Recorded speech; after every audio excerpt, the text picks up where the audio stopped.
আজকের এই সংবিধান সভায় উপস্থিত আছেন আমাদের রাজ্যের প্রাক্তন যুব নেতা, বর্তমানে রাজ্যের বিরোধী দলনেতা কমরেড জিতেন্দ্র চৌধুরী সহ 4টি ছাত্র যুব সংগঠনের ডাকে এই সন্ধ্যাকালীন আমাদের আজকের এই শহীদ সমাবেশের ছাত্র যুব বন্ধুরা আমাদের কথাগুলো যারা শুনছেন সবাইকে শুভেচ্ছা এবং অভিনন্দন জানাচ্ছি। আমাদের রাজ্য এবং ভারতবর্ষের ছাত্র যুব আন্দোলনের আমরা যারা ছাত্র যুব কর্মীরা আছি, এই ছাত্র যুব কর্মীদের যিনি আইকন শহীদ আজম ভগৎ সিং, এই ভগৎ সিং এর যিনি আইডল বা যিনি নায়ক ছিলেন তিনি ছিলেন কর্তার সিং সারাভা। আজকে আমরা এই কর্তার সিং সারাভার 111তম শহীদান দিবসে এখানে মিলিত হয়েছি। ব্রিটিশ সাম্রাজ্যবাদের বিরুদ্ধে প্রথম থেকেই কর্তার সিং সারাভা তার নীতি আদর্শ নিয়ে লড়াই সংগ্রাম চালিয়ে গিয়েছিলেন।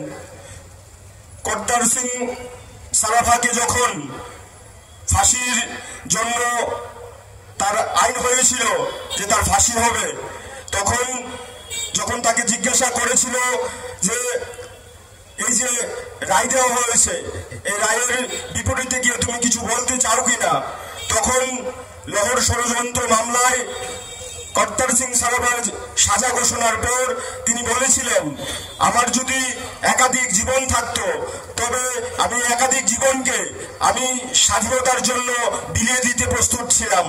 এই একজন স্বাধীনতা সংগ্রামীর আমরা আজকে এখানে শহীদান দিবস করতে এখানে মিলিত হয়েছি।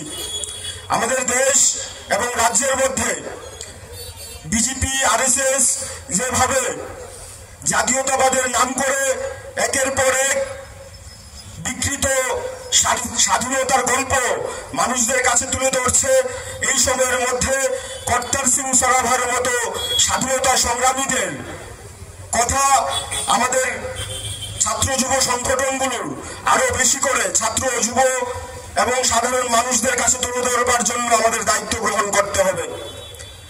আমাদের দেশ বর্তমানে এক নয়া ফ্যাসিজমের বিরুদ্ধে লড়ছে।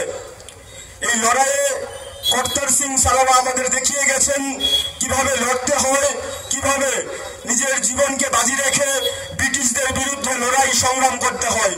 বর্তমানেও আমাদের দেশ এবং রাজ্য এই সংগ্রামের জন্য আমাদের প্রস্তুতি গ্রহণ করতে হবে এবং আমরা যারা ছাত্র যুব আন্দোলনের কর্মীরা আছি তাদের প্রথম সারিতে দাঁড়িয়ে এই দায়িত্ব গ্রহণ করতে হবে এবং বিজেপি আরএসএস এর বিরুদ্ধে মানুষকে একজোট করে ছাত্র যুবদের আরো আগামী দিনে বড় সংগ্রামের জন্য আমাদের প্রস্তুতি গ্রহণ করতে হবে।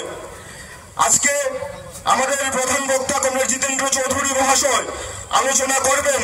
সে আলোচনাগুলো আগামী দিনে আমাদের আরো বেশি লোকালে বিভাগীয় স্তরে নিয়ে যেতে হবে এবং কর্তার সিং সারাভার মতো স্বাধীনতা বিপ্লবীদের জীবন সংগ্রামকে সাধারণ মানুষদের কাছে তুলে ধরবার জন্য আমাদের দায়িত্ব গ্রহণ করতে হবে।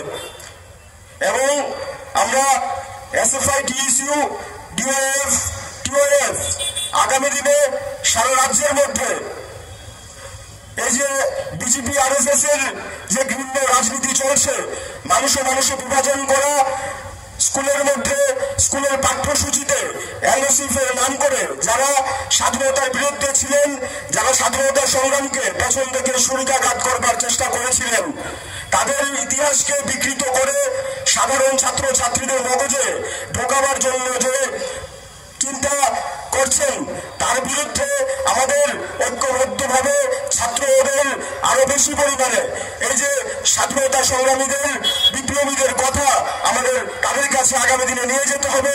এই কথাগুলো বলে সকলকে আবারও শুভেচ্ছা অভিনন্দন জানিয়ে আমি আমার আলোচনা শেষ করছি। ইনকিলাব জিন্দাবাদ, 4টি ছাত্র যুব সংগঠন জিন্দাবাদ।